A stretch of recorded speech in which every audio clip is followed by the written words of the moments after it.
Pegue a sua Bíblia então agora e abra lá no livro de Filipenses, capítulo 3, versículos 7 e 8, que diz assim: Mas o que para mim era ganho, reputei-o por perda, por Cristo. E na verdade, tenho também por perda todas as coisas, pela excelência do conhecimento de Cristo Jesus, meu Senhor, pelo qual sofri a perda de todas estas coisas, e as considero como esterco, para que possa ganhar a Cristo. Ore comigo. Meu Deus, aqui estamos para aprender mais da Tua palavra. Fala conosco, meu Deus, nos conduz em toda a verdade, e que a Tua palavra, Senhor, tenha o curso que Tu desejas em nossa vida e produza o que precisa ser produzido em nossos corações. Em nome de Jesus Cristo eu te peço e te agradeço. Muito obrigado. Amém. Graças a Deus. Meus queridos, vocês podem se assentar na presença de Deus. Também vou pedir aqui uma licença para me assentar e a gente começar a nossa reflexão desta noite. O nosso Deus não é um Deus abençoador de individualidades. Semana passada nós falávamos a respeito da plataforma da onde Deus opera tudo que precisa operar em nossas vidas, que é a plataforma relacional. É a partir dali que o Senhor vai fazer tudo o que precisa fazer em nossa vida. Desde o princípio, a palavra de Deus nos mostra que Deus trabalhou com alianças. Aliança com Adão, aliança com Noé, aliança com Abraão, aliança com Isaac e Jacó, aliança com o povo de Israel, e agora a Bíblia chama a nossa relação com Deus e em Cristo de nova aliança. E essa nova aliança, segundo o apóstolo Paulo, lá no livro de Efésios, capítulo 5, é uma aliança de casamento, é uma aliança de uma relação que produz um ser. Hoje, o Senhor Jesus não é sem a igreja, e nem é a igreja sem o Senhor Jesus. Por quê? Porque Jesus, assim, na eternidade, Deus, em sua eterna sabedoria, assim estabeleceu. Agora não há mais Cristo sem igreja, e nem igreja sem Cristo. Ele, segundo a Bíblia, é o cabeça da igreja, e nós somos o seu corpo. Por isso, é muito importante que a gente entenda essas questões da plataforma, da onde Deus vai operar tudo o que precisa operar em nossa vida. Por isso é que nós, entendendo essa verdade, podemos saber que quando já desde o Antigo Testamento, da antiga aliança, o Senhor já estabeleceu que a sua bênção, e é muito importante que você lembre desse versículo, Salmo 133, um salmo bastante curto, mas muito profundo e significativo, porque a Bíblia ali diz o seguinte, que aonde há a unidade, aonde há a comunhão, aonde há essa unidade, ali o Senhor ordena a bênção e a vida, para sempre. Porque a bênção que é apenas para o indivíduo, não é uma bênção para a vida, é uma bênção para a existência. Isso é muito sério, porque às vezes as pessoas estão confundindo vida com existência. Satanás existe, mas não tem vida. O único que tem vida em si mesmo é Deus, e só Ele pode dar vida. Por isso que ele estabelece no Salmo 133 que a bênção e a vida é ordenada aonde há a união. E é interessante que essa palavra no original hebraico é tsevá. Essa palavra que tem o T, o S, o A, o V, o A e o H, aparece também num outro texto bastante conhecido nosso, que é aquele texto de 2 Reis, capítulo 20, versículo 1, quando o Senhor chega para Ezequias e diz: põe a tua casa em ordem. Essa palavra, ordem, é a mesma palavra tsivá, que aparece no Salmo 133.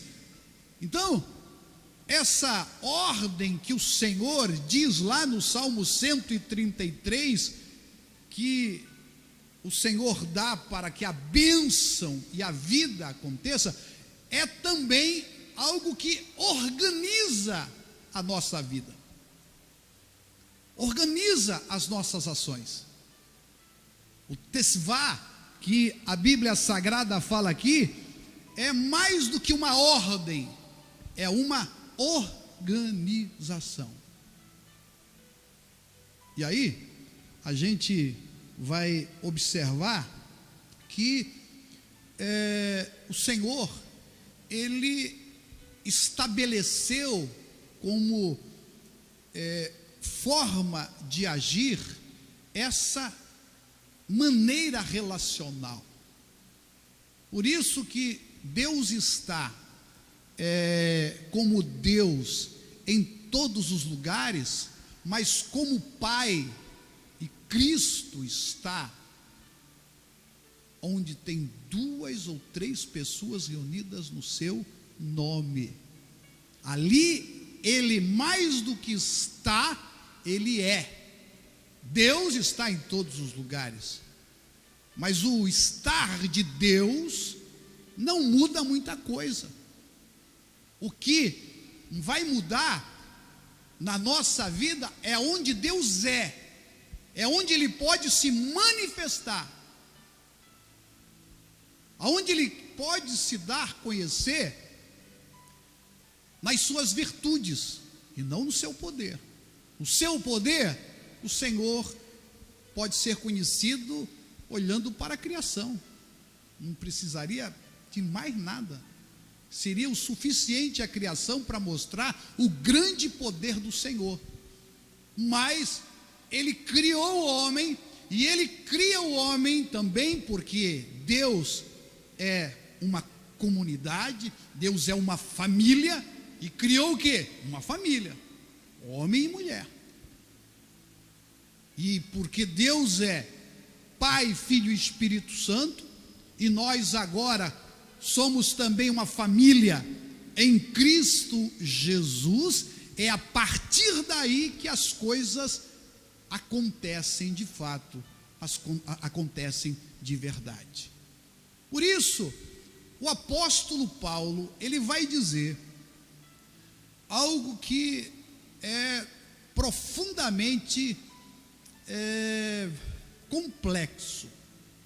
Complexo por quê? Porque nós estamos acostumados a viver a partir da plataforma da carne. Desde quando você nasceu, todos os seus instintos, todas as suas vontades, elas são desenvolvidas a partir de você. Criança, desde quando nasce, ela tem os seus instintos, tem as suas vontades, e eu já disse, e é uma verdade, a criança não ama a mãe, ela não tem a noção da relação. Todas as suas manifestações e os seus reflexos são a partir dos seus instintos básicos, de fome, de dor, de sono. Agora, quando você entende isso, você vai também entender que agora existe a plataforma da carne e a plataforma do Espírito. A plataforma do Espírito é a plataforma relacional. A plataforma da carne é a plataforma da busca do seu próprio interesse, dos seus próprios desejos, das suas próprias vontades. Agora, quando nós entendemos quem somos em Cristo Jesus, quem somos em Deus, somos uma nova criatura, as coisas velhas já passaram, eis que tudo se fez novo, agora nós vamos viver em Espírito. Mas como é que se dá essa vida no Espírito? Essa vida no Espírito não se dá pela sua percepção. Tem muitas pessoas que ficam esperando perceber alguma coisa, se dá pela fé. E às vezes, porque a gente quer sentir, a gente acaba não vivendo na plenitude aquilo que tem que se viver, não pelos sentidos, mas pela fé. Eu tenho que crer, eu entreguei a minha vida ao Senhor Jesus Cristo, eu sou uma nova criatura, eu sou uma nova pessoa em Cristo Jesus, já não vivo eu, mas Cristo vive em mim, e a vida que agora vivo na fé do Filho de Deus, o qual me amou e se entregou por mim. Essa é a verdade que tem que estar pautando a minha vida. Ah, mas eu ainda sinto. Você sente, mas você crê que você é uma nova criatura, que as coisas não vão mudar da noite para o dia. Você precisa viver a sua vida a partir da fé, e a fé não é uma expectativa, a fé não é um desejo ardente, uma vontade contundente. A fé é uma convicção, a fé é uma certeza. Por isso, você tem que crer de todo o seu coração, a despeito do que você sente ou deixa de sentir, que você é nova criatura. Porque a vida com Jesus, segundo o apóstolo Paulo, se dá pela fé. Eu creio em Jesus, eu creio na palavra de Deus, e a partir disso, você vai adquirindo o conhecimento de Cristo em sua vida. Por isso que o apóstolo Paulo fala, eu tenho por perda. E Paulo, irmão, não era uma pessoa pouco instruída. Paulo tinha muita capacidade intelectual. Paulo era versado em muitas letras. A palavra de Deus fala isso, quando ele foi julgado por uma certa autoridade. Uma das versões da Bíblia diz: Paulo, as muitas letras te fazem delirar. Você sabe muito. Era uma pessoa que sabia falar outras línguas. Dentro da sua sociedade, ele alcançou o ápice do que ele podia alcançar. Ele tinha um nome muito forte diante dos principais sacerdotes, porque deram carta branca para ele buscar as pessoas que professavam fé em Jesus Cristo e levá-las presas para serem julgadas. No que diz respeito à sua carreira dentro da sua sociedade, ele alcançou o máximo que poderia ser alcançado por alguém do seu nível e da sua idade. Agora, a Bíblia diz que ele abre mão disso tudo para ter o conhecimento de Cristo na sua vida. Abre mão de tudo aquilo que uma carreira poderia lhe trazer de benefício dentro da sua sociedade, junto dos seus pares, para viver uma nova vida totalmente dependente do Senhor Jesus Cristo.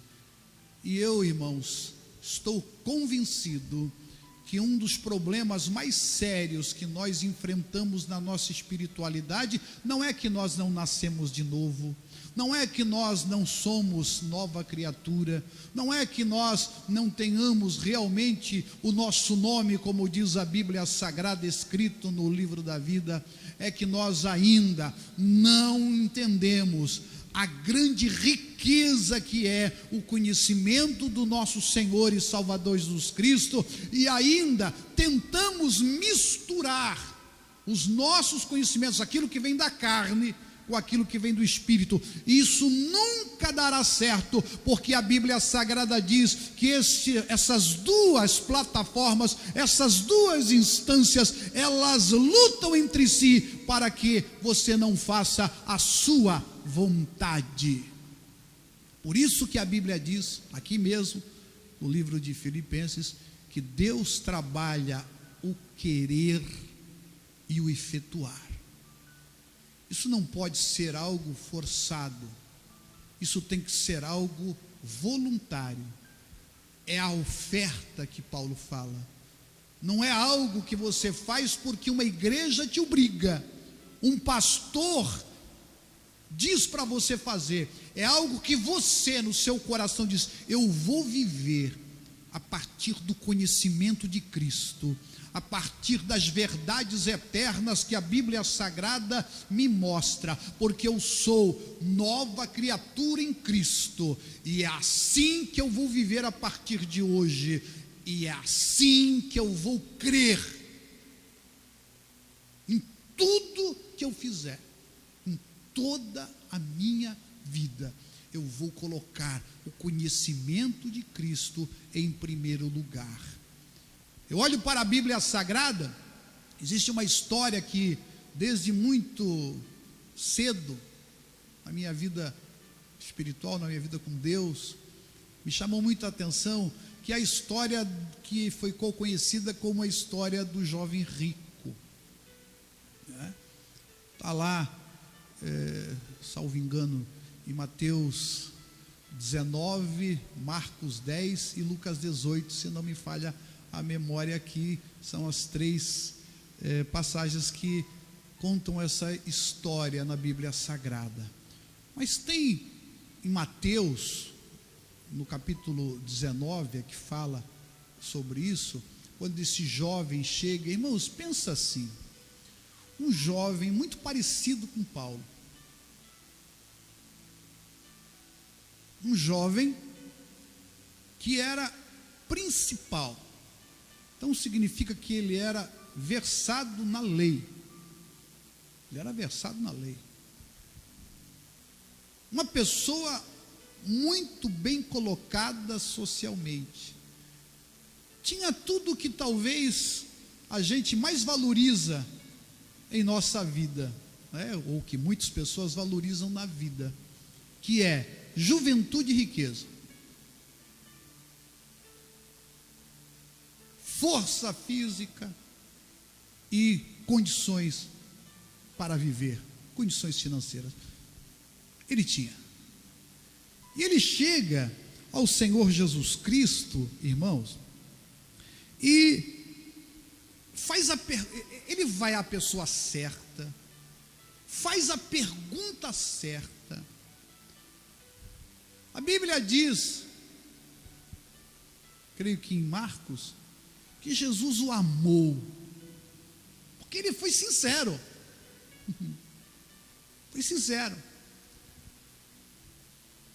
mas quando Jesus disse para ele que a vida não estava no que ele tinha, mas em quem ele era, por isso Mateus fala sobre isso, capítulo 19, eu creio, não marquei aqui, mas deve ser o versículo 21, que ele diz assim: se você quer ser, porque ele chega para Jesus e diz: o que eu farei para herdar a vida eterna? Como é que eu posso ter vida de verdade? Porque ele observou nos seus recursos, ele observou nas suas práticas religiosas, que aquilo não estava preenchendo, ele tinha as práticas religiosas certas, ele tinha a conduta correta, era bem visto em sua sociedade, mas algo não estava preenchendo, alguma coisa estava faltando. Jesus mesmo diz: uma coisa te falta. Você quer ser perfeito? Você quer sair do fazer e passar a ser? Então, se desfaça de tudo que te dá segurança e passe a confiar em mim. Vende tudo que você tem, dá, e vem e segue-me. Foi mais ou menos isso que Paulo fez. E infelizmente, porque nós não temos esta coragem, muitos de nós estão muito mais para o jovem rico do que para Paulo. Porque o jovem rico, mesmo sendo uma pessoa religiosamente falando, com uma conduta irrepreensível, o próprio Jesus reconhece isso, ainda estava faltando algo para ele, não conseguia alcançar aquilo que ele mesmo percebia. Tem que ter algo mais, deve ter algo mais. Eu sou jovem, eu sou rico, sou bem visto, tenho boa formação, mas tem que ter algo mais. É o Paulo antes da estrada de Damasco. Só que aquele jovem saiu triste,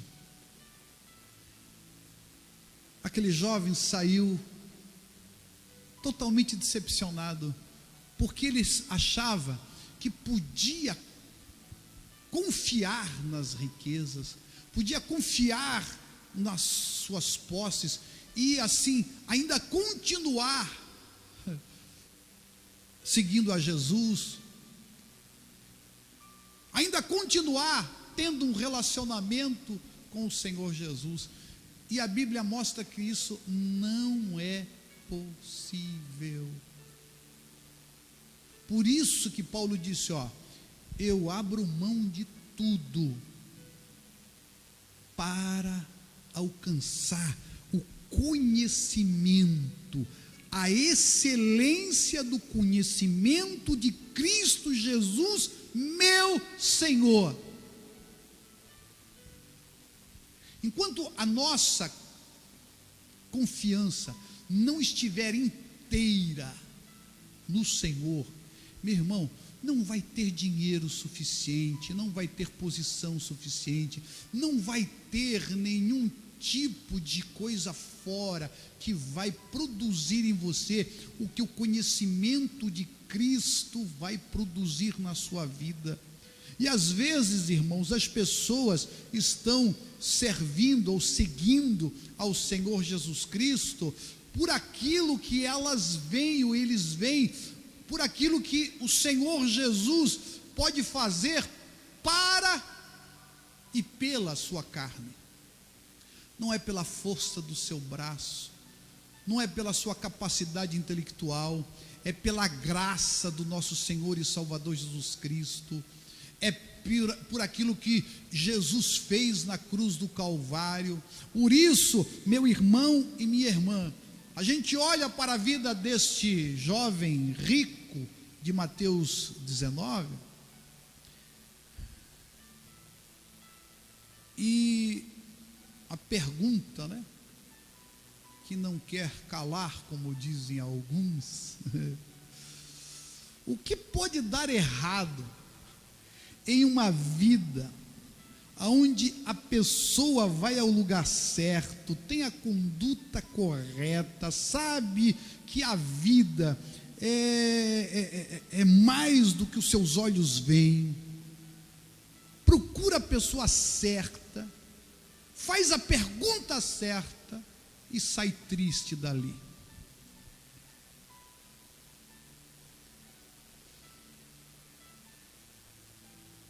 Porque de fato, meus irmãos, nós não entendemos a riqueza que é o conhecimento de Cristo. Nós queremos ainda associar o conhecimento de Cristo ao conhecimento humano. E o apóstolo Paulo vai dizer algo ainda lá no livro de Coríntios, no seu primeiro livro, na sua primeira carta de Coríntios, que a sabedoria do homem, sabedoria de Deus é loucura para o homem. Por quê? Porque transcende as coisas que a nossa carne percebe. E a gente muitas vezes não se entrega a esse conhecimento. A gente continua vivendo com a plataforma da carne, que é o individualismo.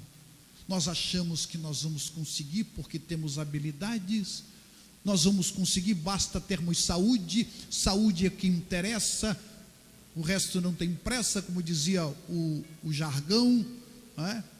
Saúde e paz, o resto a gente corre atrás, diziam. É bem assim, é dessa forma.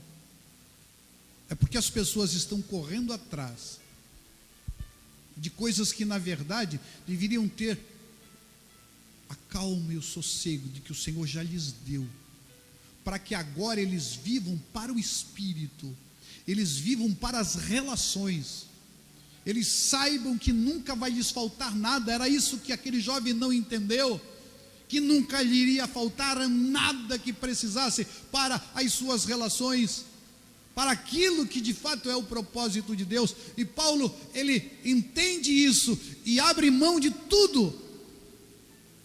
Só que ele abre mão entendendo que era aquilo.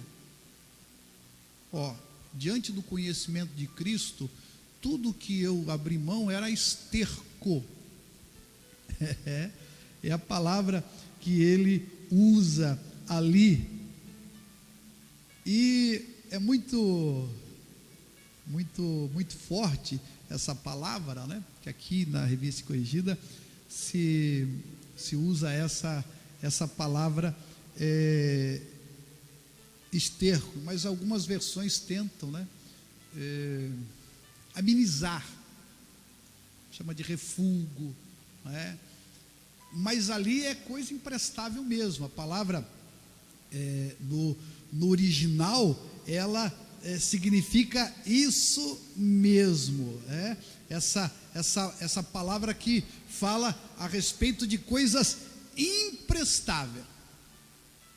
Irmãos, para a sua vida com Deus, o que você precisa, e aí é que está o grande problema, porque nós já nascemos de novo, já somos nova criatura, mas a Bíblia diz que nós temos que nos despir do velho homem e nos revestir do novo. E o novo é Cristo.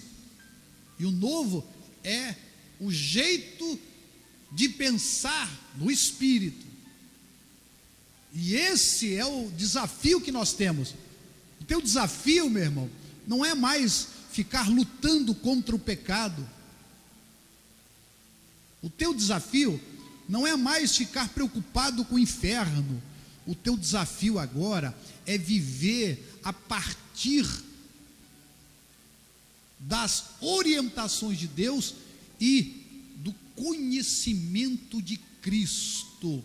E quando você percebe esse conhecimento de Cristo e a riqueza que ela, você também vai dizer: tudo esterco, tudo sem valor. Diante do conhecimento de Cristo, tudo sem valor. Por isso, eu quero que você tome uma decisão nesta noite. Eu parto da certeza de que você já entregou a sua vida a Jesus, que você é uma nova criatura, que as coisas velhas já passaram, tudo se fez novo, mas agora você precisa escolher a vida que você quer ver. Se você vai viver na carne ou você vai viver no Espírito. Na carne é essa plataforma individual. Você busca os seus próprios interesses. Se alguma coisa dá errado, você simplesmente descarta as pessoas. Ou você vai viver na plataforma espiritual, o Espírito, que tudo é para relação com Deus e relação com as pessoas que convivem com você. É você que vai decidir, porque se você quer isso, então você está pronto para receber o conhecimento de Cristo e ir transformando a sua mente dia após dia, para que você, como diz o apóstolo Paulo, possa conhecer. É o texto que fala aqui, para que possa o texto ganhar a Cristo. Isso é muito forte, irmãos. Eu gostaria que a gente orasse por isso. Semana que vem nós vamos aprofundar ainda mais. Não perca. Eu quero orar, pedir a que você esteja tomando essa decisão hoje no seu coração. Creio que estou falando para pessoas que já entregaram a sua vida a Jesus. Mas se ainda isso não aconteceu, entrega o seu caminho ao Senhor. Confia nele e deixe Ele fazer o resto. Faça isso, em nome do Senhor Jesus. E para vocês que estão aqui, e vocês, meus irmãos, tome essa decisão. Eu vou viver pelo Espírito. Não vou viver mais sob a plataforma do individualismo da carne, onde eu busco os meus próprios interesses e muitas vezes até a qualquer custo. Mas vou viver para Deus e para abençoar as pessoas que estão comigo. Vamos orar. Deus eterno Pai, aqui estou, Senhor, junto com os meus irmãos e as minhas irmãs. Peço que Tu abençoe a todos que aqui estão e aqueles que estão nos acompanhando pela live. Em nome de Jesus Cristo, que o Teu Espírito Santo faça esta palavra real e verdadeira nos corações e que nós possamos nos aprofundar no conhecimento de Cristo Jesus, nosso Senhor, para plenamente vivermos a vida que Tu, Senhor, já nos deu. É o que eu te peço e eu te agradeço. Muito obrigado. Amém. Graças a Deus.